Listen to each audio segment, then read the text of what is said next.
Bonjour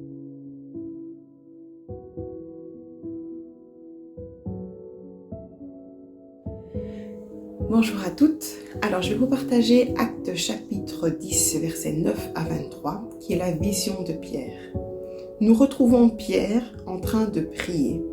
Il a faim et pendant qu'on lui prépare à manger, il a une extase. Alors j'ai été voir un peu dans le dictionnaire ce que cela signifie concrètement. C'est un état où l'individu se ressent comme hors de lui-même, c'est-à-dire qu'il rêve tout éveillé. Et là, il voit une grande toile se dérouler devant lui avec tous les quadrupèdes, les reptiles de la terre et les oiseaux du ciel. Ensuite, il y a une voix qui se fait entendre et qui lui demande de se lever, de tuer et de manger ces animaux. Il refuse de manger ce qui à ses yeux est impur ou immonde. Cette voix qui se fait entendre pour la deuxième fois lui dit ce que Dieu a purifié. Toi, ne le tiens pas pour impur. Et cela se fait 3 fois. Sous la loi, les Juifs ne devaient pas entretenir de relations avec les personnes considérées comme impures, c'est-à-dire les non-Juifs. Mais maintenant que l'épreuve de l'homme avait manifesté l'impureté des Juifs à cause de leur nature, leur culpabilité, il n'avait plus lieu de garder la différence. Dieu veut faire grâce à tous en vertu de la mort de Christ. Oui, dans Jean chapitre 3, verset 16, « Car Dieu a tant aimé le monde qu'il a donné son Fils unique, afin que quiconque croit ne périsse point, mais qu'il ait la vie éternelle. » Ce que Jésus a fait sur la croix, ce n'est pas que pour les Juifs, c'est pour toi, c'est pour moi, c'est pour nous toutes. Le Seigneur nous a acceptés tels que nous sommes. On n'a pas besoin d'être différentes. Le Seigneur voit l'état de notre cœur et il nous aime tels que nous sommes. Et c'est ça qui est le plus important. Les Juifs pensaient qu'ils étaient à part et qu'eux n'avaient rien à devoir se reprocher. Mais Dieu nous considère tous et toutes sur le même pied d'égalité.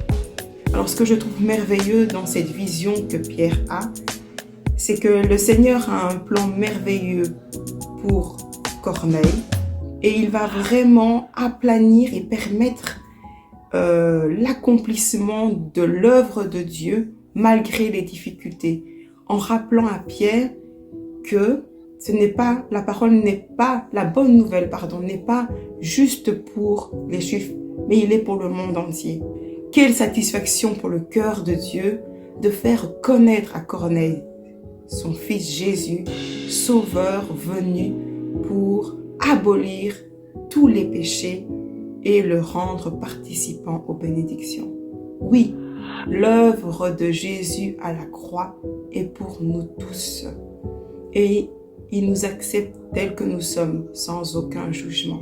Merci de m'avoir écouté et je prie pour que chacun puisse vraiment prendre le temps dans la prière, que nous puissions aussi demander pardon à Dieu pour nos péchés, mais que nous puissions comprendre que le Seigneur aussi nous accepte tels que nous sommes. Pour prier pour les unes et les autres, que nous puissions vraiment partager cette bonne nouvelle, que le Seigneur nous aime et qu'il nous aime tels que nous sommes. Il n'attend pas de nous que nous puissions être parfaites. Il attend que nous puissions venir tels que nous sommes avec nos défauts et nos qualités. Donc voilà, merci à toutes. Au revoir.